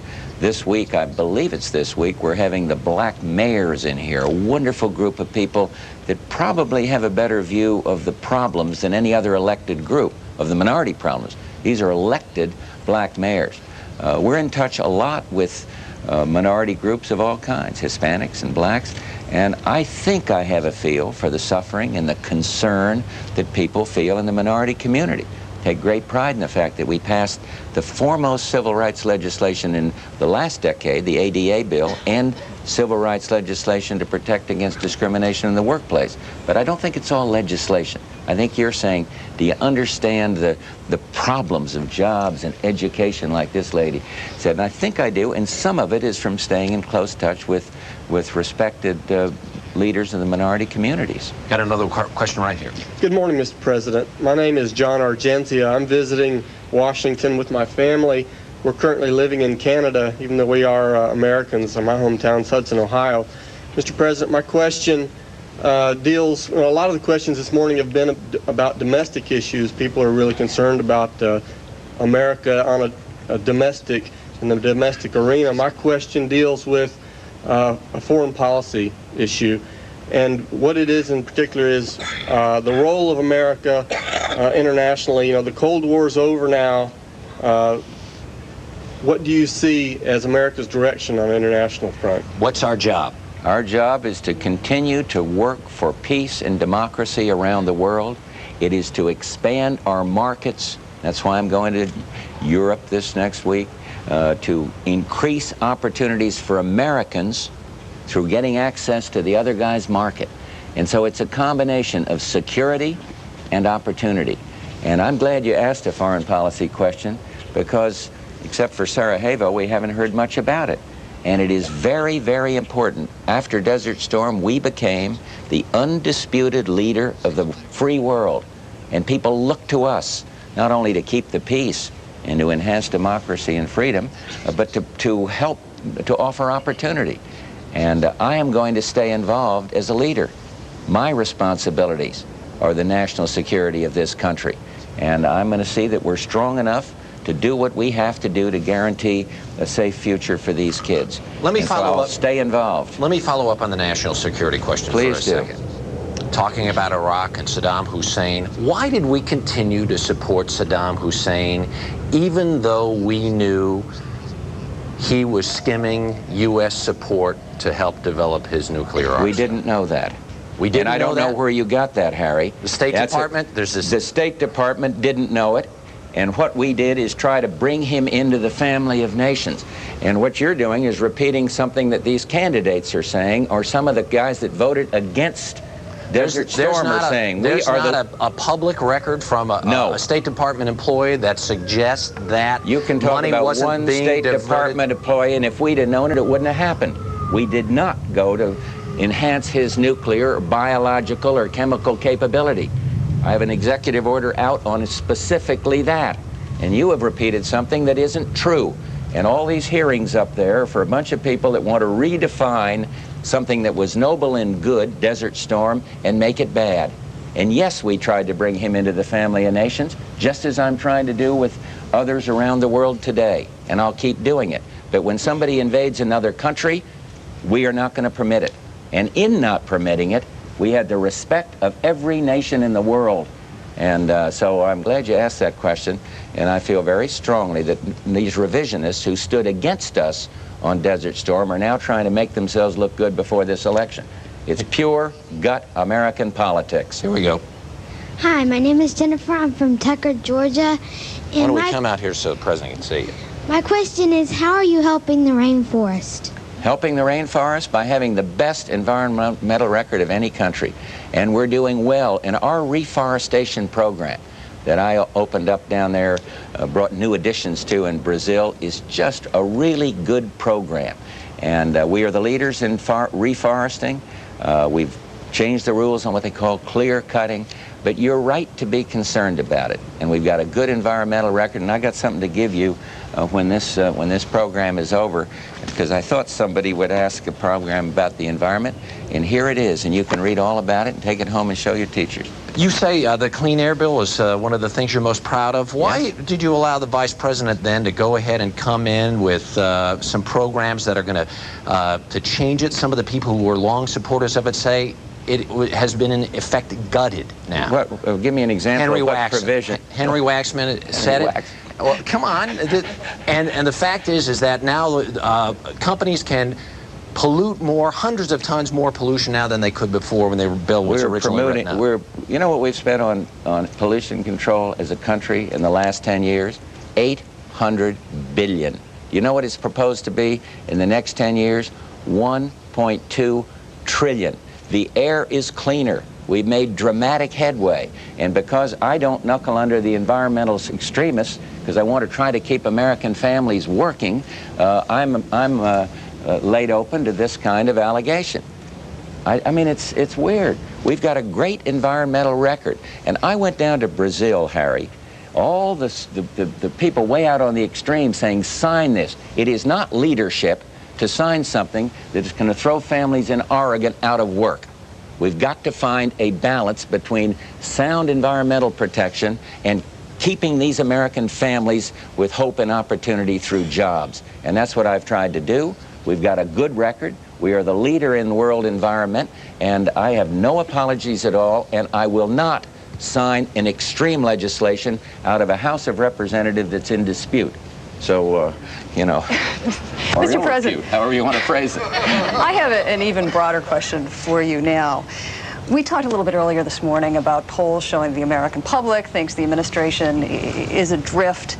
And I want to talk about these people not asking me all? It's you and Harry that have the controversial question. Now let me ask this question to your listeners. Why is it that it's the correspondents that have the controversy about Iraq or the polls or what I want to say about Ross Perot, when the American people want to know what I'm doing about the problems? Okay, I got a question for you along those lines. Shoot. And that is along the vision thing. I'm wondering.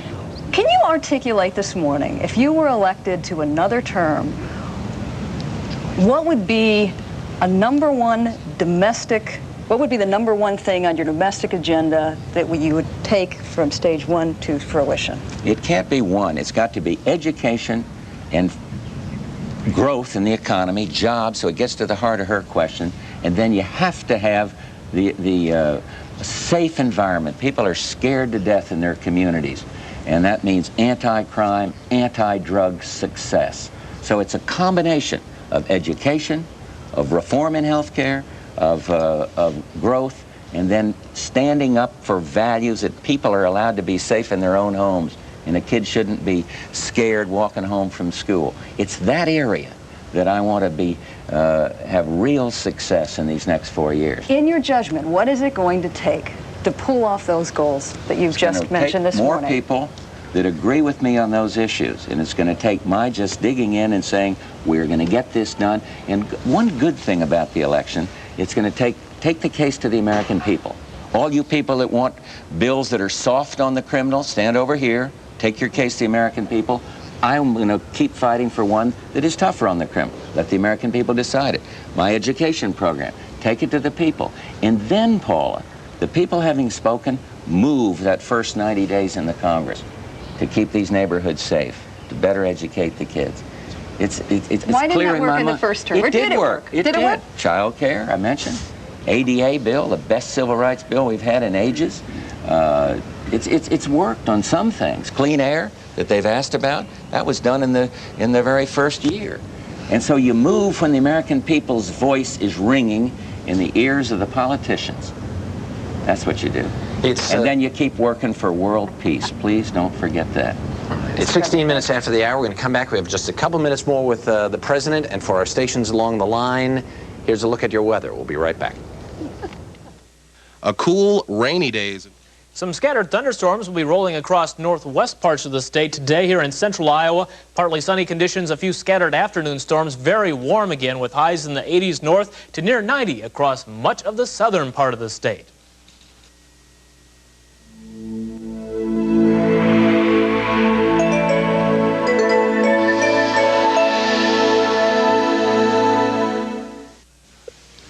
Hi, I'm Dennis James. You know, Medicare was one of the best things ever to come along for people 65 and over. But as good as Medicare is, it's not enough. Fact is, just one stay in the hospital could cost you thousands of dollars, money that comes straight out of your own pocket. Well, fortunately, there's an economical way to protect yourself from the costly gaps in Medicare. It's called Senior Supplement, the all-new Medicare supplement plan from Physicians Mutual. Now, I want you to write down this toll-free number and then call it to get this free information kit. It has all the facts. But first, I want to tell you about some of the important benefits this plan provides. From the very first day you're hospitalized, Senior Supplement pays your entire $652 hospital deductible each and every time you need it. It pays all your Medicare hospital and skilled nursing home co-payments. Plus, it pays your $100 Part B medical deductible, and then pays your eligible medical expenses not fully paid by Medicare. And every time Medicare raises its deductibles and co-payments, Senior Supplement increases your benefits to match dollar for dollar. And best of all, your senior supplement coverage can start immediately. No waiting periods, even for health problems you may have had in the past. Senior supplement gives you all this and more. Of course, I can't cover it all right now, but I'll tell you this. You can get it at a very affordable cost. So do yourself a favor. Now call this toll-free number to get your free information kit on senior supplement directly by mail. Remember, there's no cost or obligation of any kind. You're merely calling for information. You owe it to yourself to find out about this important protection. So call right now. Remember what I said, no cost, no obligation. You're getting information, okay? Okay. We're here when you need us, Physicians Mutual.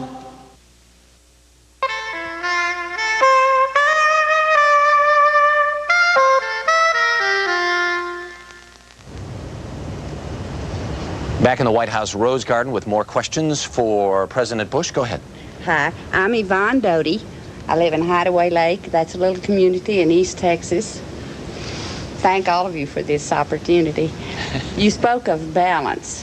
While we're all impressed with your success with the international programs, us old gray-haired folks are like, what's in it for us? We find that all the preparations made for our retirement are beginning to just slip now, as is our standard of living. But we have no control over that because we're not in the job market. Do you have any plans in your program for us? And we don't have a lot of time. Well, if you need a quick one, economic growth and opportunity. And that's the only answer to the long run. Keep the programs, protect Social Security. I don't think we need new programs. I just think we need to grow faster and have more jobs and opportunity. Quick question. Hello, Mr. President. Hi. My name is Philip Lunt from Moline, Illinois, and my question is, how do you feel when Vice President Dan Quayle is made fun of? I don't like it. I don't like it when I'm made fun of, but that's... but Phil, let me tell you something. That goes with the job. You get used to it. You may not like it. Dan Quayle is a good man. He's entitled to say what he thinks. And people ridicule all of us in public life. And that's just the way it is. I've provided great joke material for Jay Leno and my friend Johnny Carson and others. But that, you know, you have to get used to it. You can't have hurt feelings if somebody says something negative. My mother always said, if you can't say something nice about somebody, don't say anything at all. Well, unfortunately, it doesn't work that way in this job, but don't worry about it. He's strong, and he's doing a good job. Quick question. It's an honor to be here, Mr. President. My name is Al Williams. I'm from San Diego, California. You talked about law enforcement, and you also talked about your reform for education. My concern is the White House have any different plans for reinstituting federally insured loans at a higher rate than they have in the past 15, 20 years? All right, and we've got about 45 seconds Al, left. I'm not sure. I'll be honest with you, and I know it's bad form. I don't know the answer to your question. I don't know the answer to your question, and I'll have to find out, and you're going to give me your address, I hope, afterward, and I'll get you a definitive answer. You want to make any interest rate predictions in the last 30 seconds that we have left on this broadcast this morning? No predictions, no predictions. I don't know a single American that wants them higher. That includes the president. I think every American would like to see them lower. That includes the president, because that will stimulate economic growth. But I've got to be careful that I don't get into crosswise with the independence of the Federal Reserve Board and all of that. Tried not to do that. Well, it's been a real honor being invited into your backyard this morning. Thank you very much for front joining us. yard. What are you front talking yard. Sorry, I don't spend much time around here. What do I know? It's 22 after the hour. Thank you, Mr. President. All right, I do appreciate it. Folks here appreciate you answering your questions here as well. Thank you so much. We'll be right back.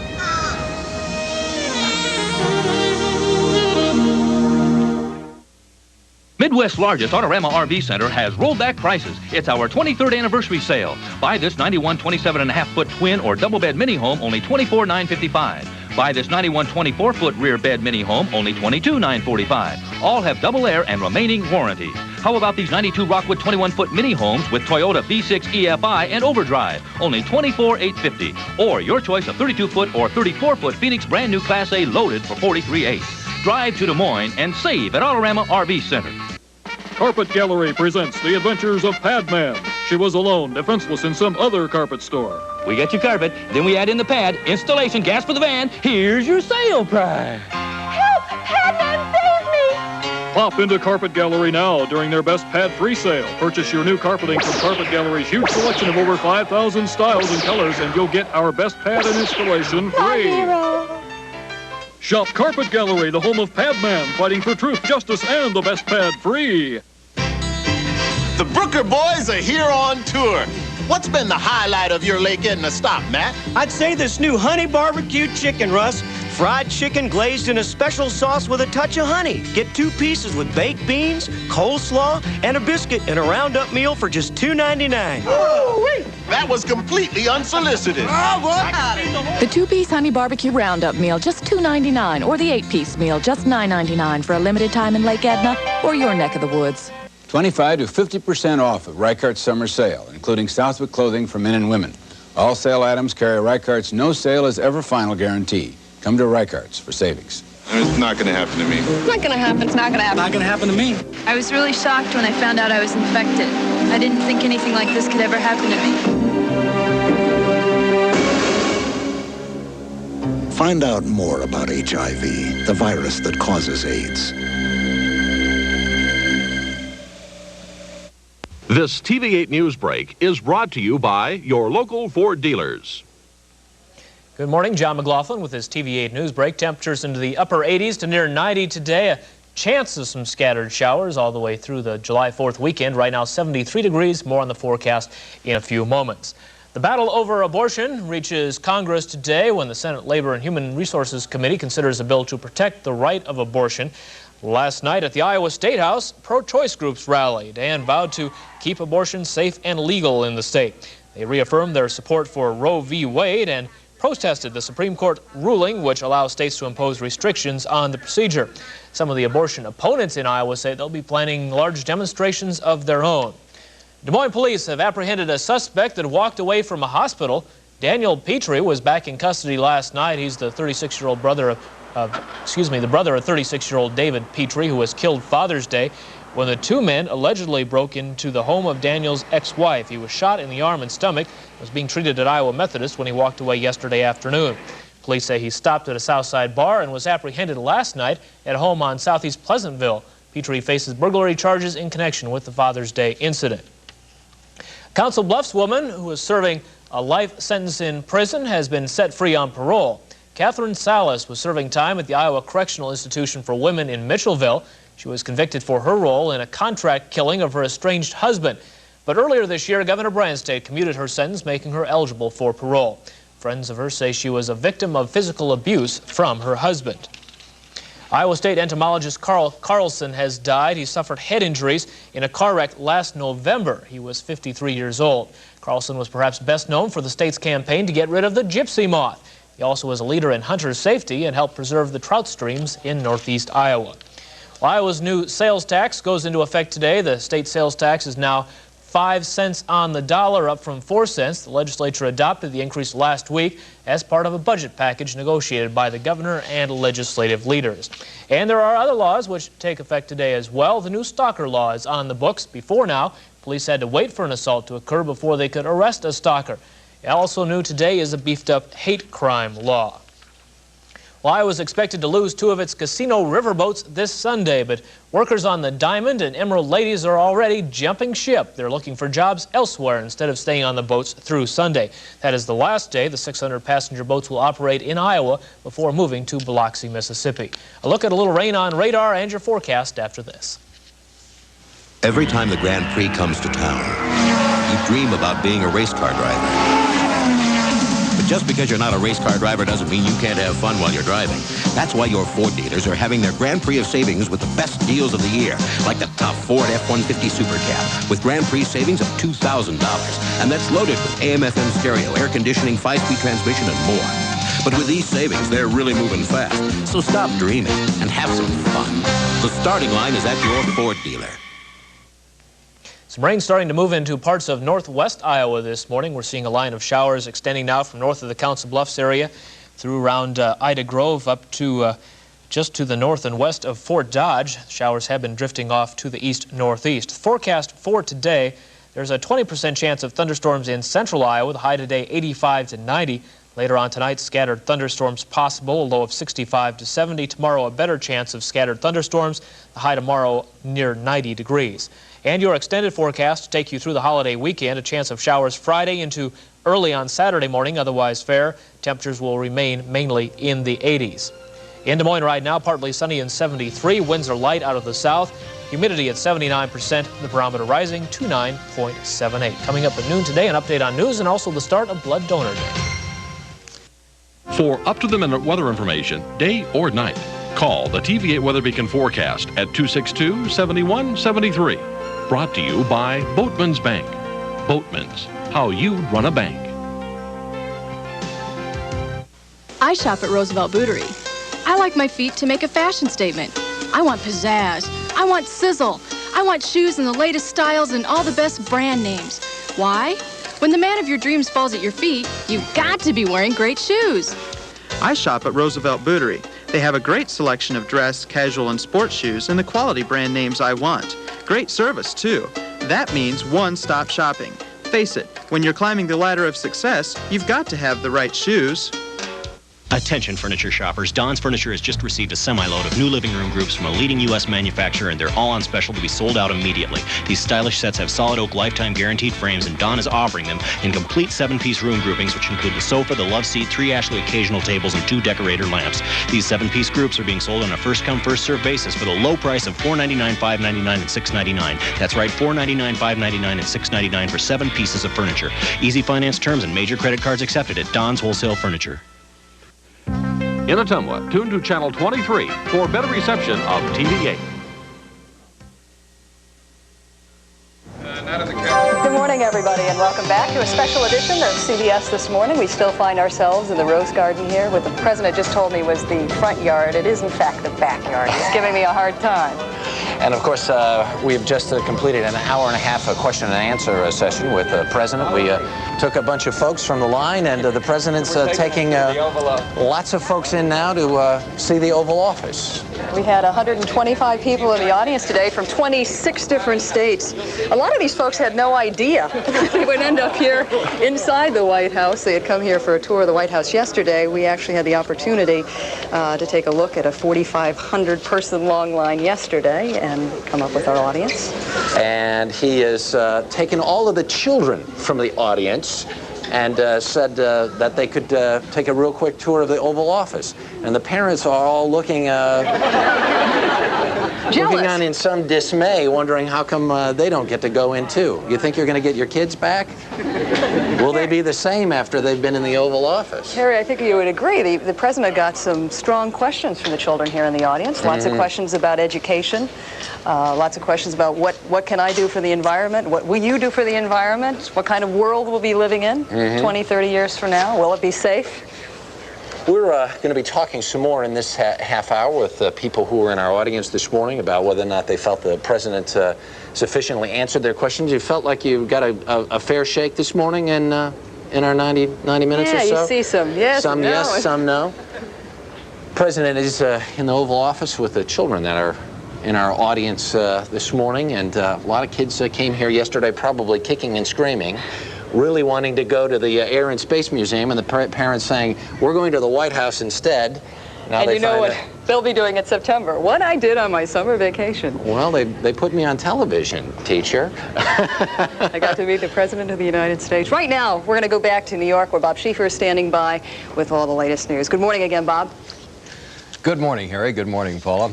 U.S. military forces are paused off the coast of what was once Yugoslavia this morning, but President Bush told us earlier this morning he is not yet ready to send them into action. The Navy has stationed half a dozen ships in the Adriatic carrying 2,200 Marines equipped with helicopters. They could provide air support for UN peacekeepers in the Bosnian capital of Sarajevo. But in a White House question and answer session here on the first hour of CBS this morning, Mr. Bush said the time is not yet ripe. We will do what we are called upon to do, to utilize whatever we have to see that peace comes to that area. But right now, we are not prepared to use those forces. I saw your deployment of the fleet and those carriers there, and yes, I hope that sends a signal to the people over there that we're serious. Meantime, the UN forces are pressing ahead with efforts to relieve the citizens of Sarajevo. Tom Fenton is in Belgrade, and he has more. The international aid movement for besieged Sarajevo is rapidly building up. But as the first plane loads of French aid arrived at Sarajevo airport, continued sniping there made unloading difficult. 1,000 Canadian UN troops and a smaller contingent of French soldiers are on the way to reinforce the handful of peacekeepers holding the airport. And there's the promise of American combat air and sea support if necessary. Security must be improved before aid can start flowing on a large scale. The shooting that we saw yesterday around here has stopped for the moment. Very quiet this morning, so it looks good. We hope for 2 or 3 planes in this afternoon. I think it's very important at this stage to keep the momentum going. Distribution of aid to the 300,000 civilians still trapped in Sarajevo will not be easy. For almost 3 months, Serbian forces in the hills have been shelling the city and trying to starve its residents into submission. Although the commander of Bosnia's Serbian forces has ordered a ceasefire, some of the forces involved have their own agendas and answer to no one. Here in Belgrade, pressure is building to replace Serbian President Slobodan Milosevic. This is the 4th straight day of demonstrations demanding his resignation and new elections. Observers believe time may be running out for Milosevic. Most of all, people want an end to the war and the UN sanctions, which are ruining this country's once prosperous economy. Tom Fenton, CBS News, Belgrade. And back in this country, in Superior, Wisconsin, they're planning to pump toxic benzene from a derailed tank car today to try to prevent any more environmental damage. Yesterday, the tank car spilled its contents, creating a noxious cloud that forced up to 50,000 residents to flee. Most people were able to return to their homes by this morning. EPA officials say the spill has caused a huge fish kill and could cause major damage to the local environment. Well, that's the news. It's 25 before the hour, and here's Mark now with a look at the weather this morning. Mark? Thank you very much, Bob. Let's talk about the weather. One thing I'm glad about this morning is yesterday I said it wasn't going to rain down in the Rose Garden. Guess what it didn't do? It didn't rain. Thank you, thank you, thank you. A humid day today down in that part of the country, down in Washington, from the Virginias on down to the south. You may see some rain after the president leaves, but you're not going to see any rain while he's down there still shaking hands. Up to the north, a cool day up across New England. One of the 10 worst summer days of the year will be found for people up across the upper Great Lakes and the northern plains. Just going to be awful. Lots of rain coming down, thunderstorms, some wind in there. Just a not too good of a day. So if you want to just stay inside and keep running the CBS This Morning program over and over on your VCR, I would suggest that. Down to the south, Midland, Odessa is going to see a high of about 104 degrees today in Texas. That's not too nice. And to the north of there, you're going to see thunderstorms starting to check in. Out to the west, we have a little more rain to talk about. You can see up across Idaho and Montana, drying out up across Oregon and Washington, and a kind of a cool day. Cool, 97 in Phoenix. That's a cool day if you live in Phoenix and you know what I'm talking about. For tomorrow, let's take a look as we get closer to the 4th of July weekend. You see rain still up across the northern plains and also up across Wisconsin, stretching back into the North Dakota. Right down this front right here is going to be the most severe weather of the country for tomorrow. Lots of thunderstorm activity in there. You're going to see warm right through the Tennessee Valley and 70s up across the Northeast. That's a quick look at the national forecast. Let's take a look at your weather. Some scattered thunderstorms will be rolling across northwest parts of the state today here in central Iowa. Partly sunny conditions, a few scattered afternoon storms, very warm again with highs in the 80s north to near 90 across much of the southern part of the state. There's your weather for today and for tomorrow. Harry, Paula, I told you it wasn't going to rain. Yeah, Boy, were you right. It's a glorious day here in Washington. Just perfect, Mark. In fact, one of the beauties about being here last night, we were here pretty late, and we actually got an updated weather forecast from the National Meteorological. What is it? What's it called? National Weather Service. Whatever they call it. Well, anyway, they said it was going to rain last night, which it did. We knew it was going to be over at 11:02 last night. And it wasn't going to rain this morning, which it didn't, which we're thankful for. We've just been in the Rose Garden. We're in the backyard. Now we're in the front yard, and we're going to bring some of the people from the audience who were with us this morning, people we took from the line from the White House tour yesterday, and ask them in a minute or two whether or not they felt like they got satisfactory answers from the President of the United States, and we'll do that when we come back. Thanks for joining us. Hey, Frosted Flakes fans, got a sweet spot. Hit it with a sweet shot.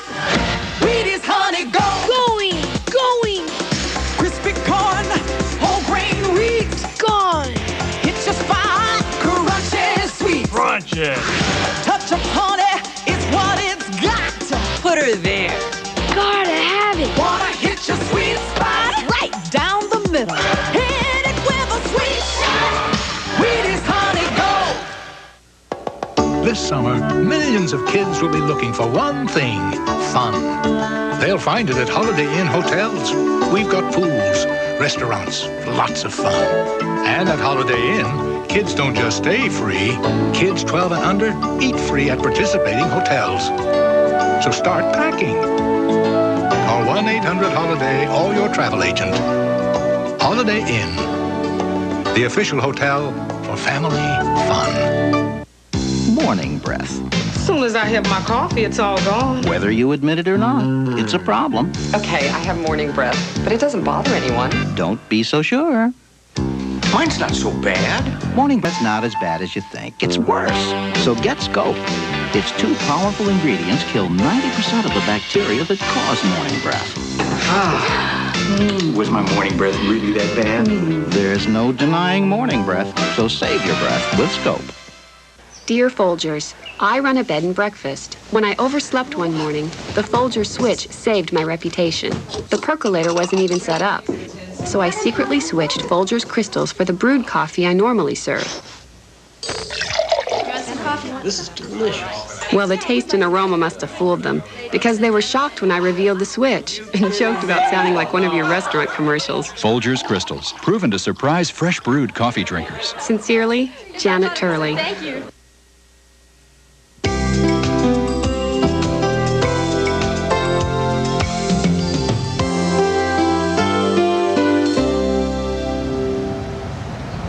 We're moving up in about 19 minutes before the hour, depending on how your watch is set this morning. He sets his a couple minutes fast. We spent our first hour this morning in the White House Rose Garden, listening to questions from our audience that was, how would you say, chosen from a group of 4,500 people yesterday, lined up for White House tours. And what we're interested in now this morning is to find out from some of our audience members whether they felt like they got satisfactory answers or not. First, let me just ask you to identify yourselves down the line and where you're from, and we'll get down to business. My name is William Lark. I'm from Philadelphia, Pennsylvania. If you could work the mic a little bit closer. Okay. Okay, and you? I'm Pat Cardell from Franklin, Tennessee. And? I'm Pat Strakota, and I'm from West Bend, Wisconsin. Okay. What do you think of what happened over the last 90 minutes or so? I had a great time being in the White House Rose Garden. I never thought in my life I'd be able to be in the Rose Garden.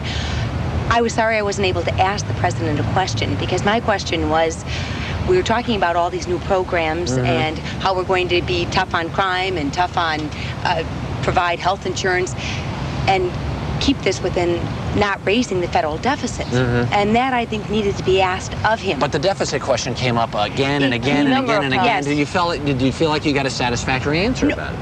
No, I didn't. He said we need to have the balanced budget, okay? A balanced budget amendment. And I thought that is a satisfactory answer.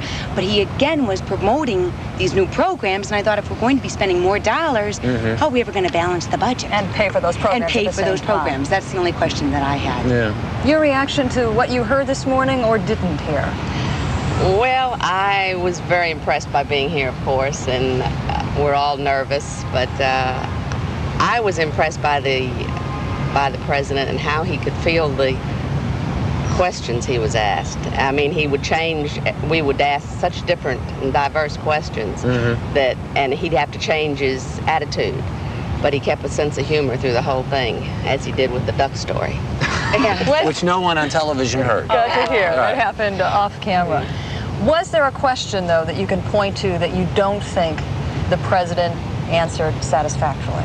Well, I didn't hear anything said about school prayer, and there's been a lot of that in the news recently. Especially with the recent Supreme Court ruling. And that, I'm concerned about that. I have grandchildren now that are, will be ready for school in the next few years.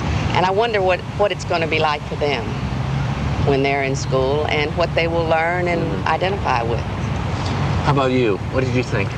Well, my main concern being a police officer in the city of Philadelphia was, of course, the law enforcement aspect.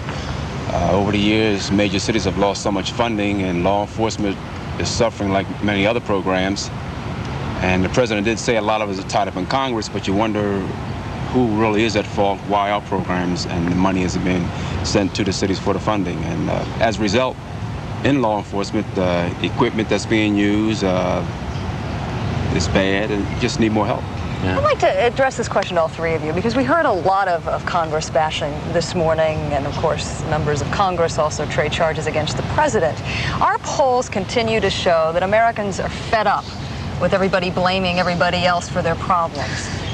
Were you looking for solutions this morning? And are you as fed up as the polls would suggest? Well, if not solutions, better answers. Stop saying, well, it's tied up in Congress, or somebody else didn't vote on it. I did submit the bill.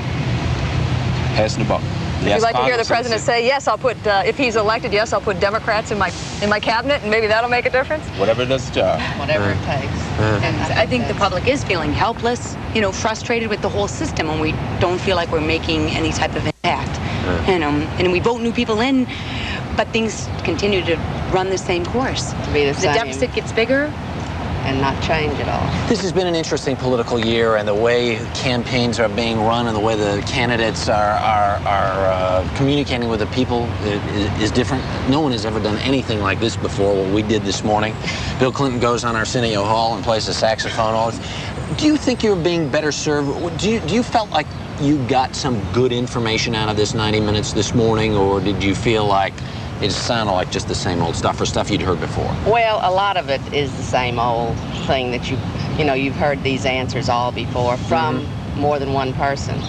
And it is hard to see something new, and I think that's what Mr. Perot might have that a lot of people are looking for, is something different. He changed your mind at all this morning? Did the president change your mind? Did you think I like him more, or I like him less? More likely to vote for him than you were before?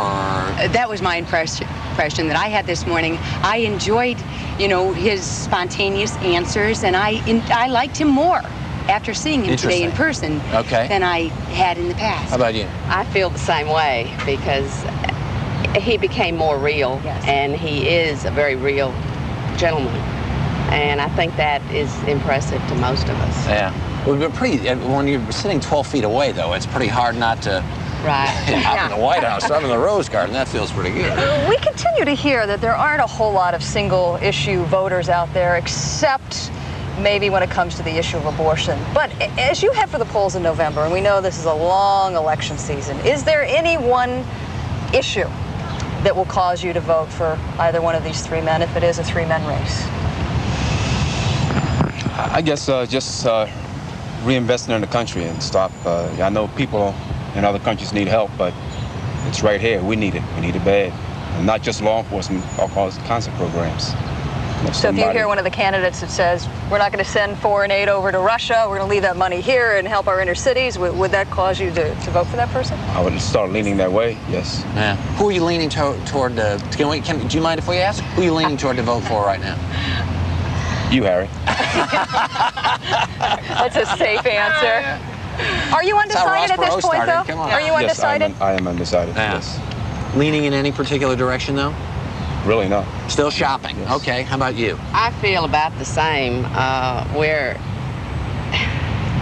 I'm just going to wait and see what happens, because I consider myself an independent, and it's just what everybody says.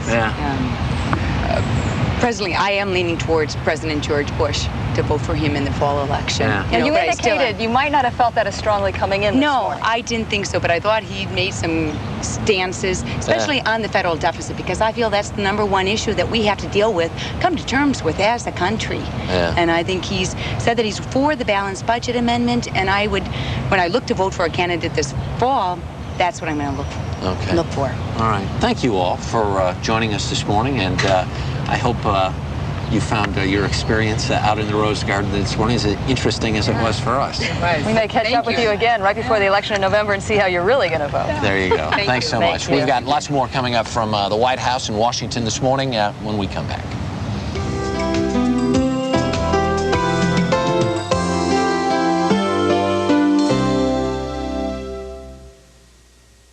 It could start in your office, in your home, over lunch. But now, wherever heartburn starts, this is where it ends. Introducing new Maalox Heartburn Relief Formula. No ordinary antacid works like this one to put out heartburn.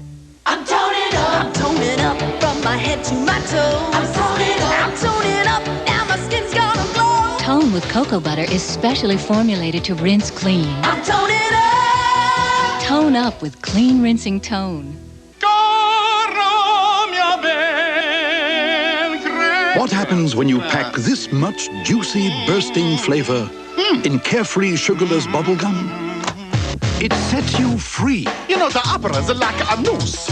I wanna get a little loose. You know, Carefree's got the juice to shake my big caboose. The juicy, bursting flavor of Carefree. Let it set you free. Get down! Weekend. No tie, no briefcase, just plastic. It all boils down to this. No other card you can carry is accepted in more places and in more ways. Food. At home and abroad. I got it. Than MasterCard. It's the only card you need. Rooms. MasterCard. Not a bad day's work. Master the moment.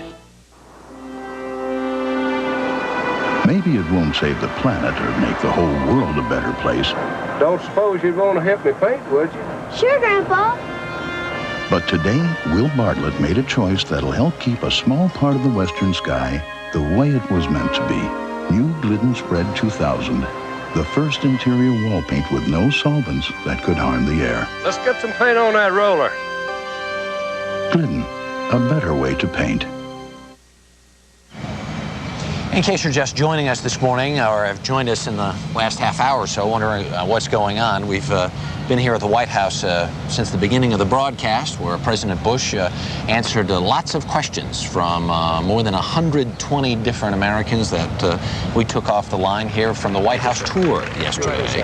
Americans representing 26 different states, Republicans, Democrats, independents, and what we've learned now in talking to a number of the people who participated in the audience, they clearly are not going to make any decision until just around election time as to who they're going to vote for. The President answered questions for 90 minutes or so this morning, and when we were done, the President came back out of the Oval Office and chatted with the folks who were in the audience this morning. And are we ready for the highlight package or not? The President fielded questions from the federal deficit, a number of questions, tough questions on the federal deficit. That was the subject that seemed to come up over and over again. Several abortion questions, several questions from children wanting to know about the environment, wanting to know what kind of education system they're going to have as they grow up. And we've got some of that question and answer session re-racked for you right now. I'm going to play it for you now. Social Security is and will continue to be off bounds and protected as long as I am the president. And I feel strongly about it, and we can get the deficit down without touching Social Security. So let me put you at ease. Nobody's going to touch it, believe me. And in fairness, I should say, I don't know of any Democrat that would do that either. I'd like to know why in November I should vote for you along with the American public. What makes you a better candidate than Mr. Perot or Mr. Clinton? Oh, that's a good one. Let me say, it is good. I think in the final analysis, people are going to say, who has the experience, who has the temperament to take on these big problems day in and day out. Sometimes at night the phone rings over there, and I'm going to try to make that case to the American people. Not that I'm perfect, but that I've got a proven record of being tested by fire, and I think that's a good qualification. But as you know, Mr. President, there are voters out there who feel that you have broken some promises, in particular, your no new taxes pledge. Yes. What is it that you could tell voters this morning that could convince them that they can, in fact, trust you? Well, I think they look at the whole record. I think people would go back and look at that time, and they say there was one compromise that was extraordinarily difficult. You want to promise not to raise taxes again? Hey, listen.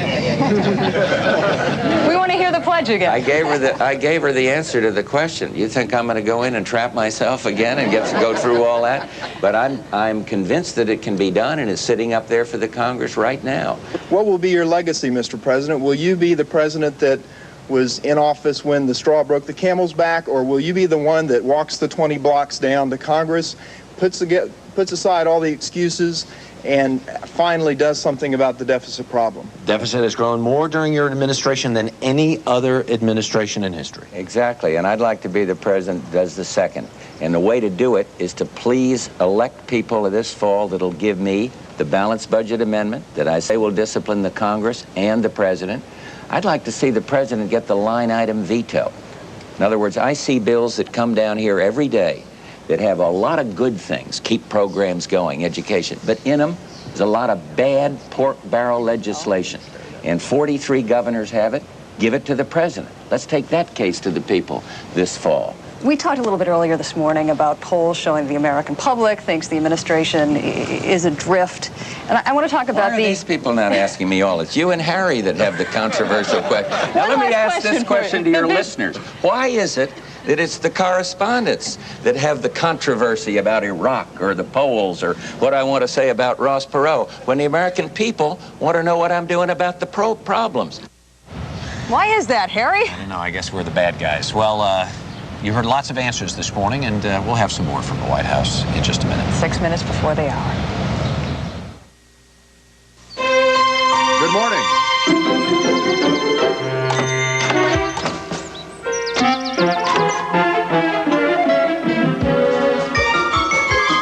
In a nationwide survey, 5 times as many homeowners said Century 21 could do the most to help you sell a home.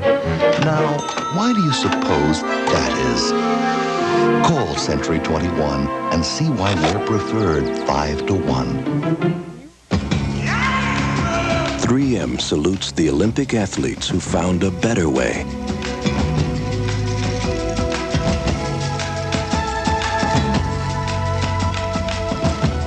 Whose ideas were so original, there's no going back.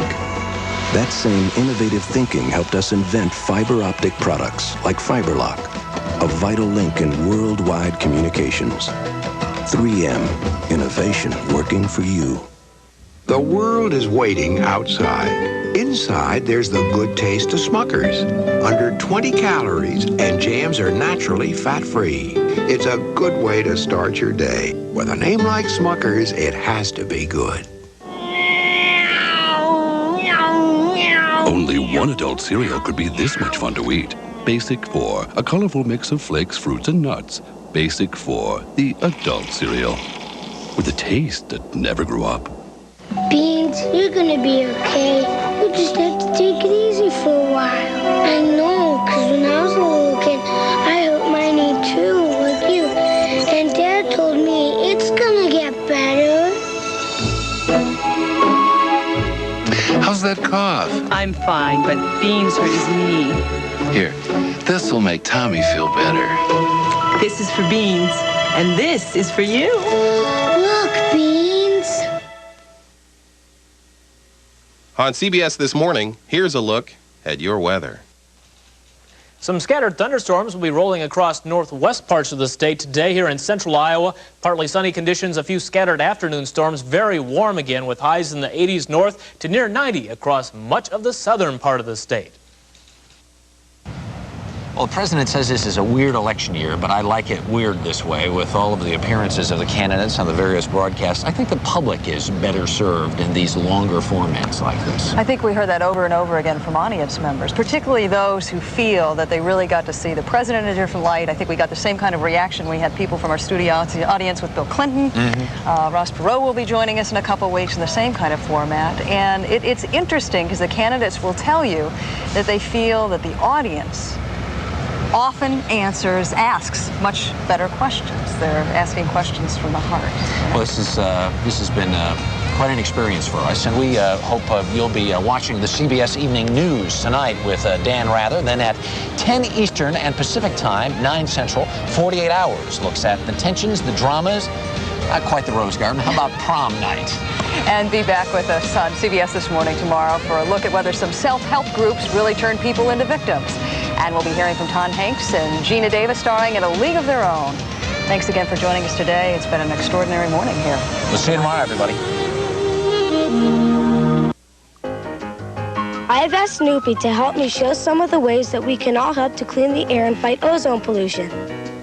First, Support new programs in your community that reduce air pollution. Next, keep your cars and motorcycles in tune.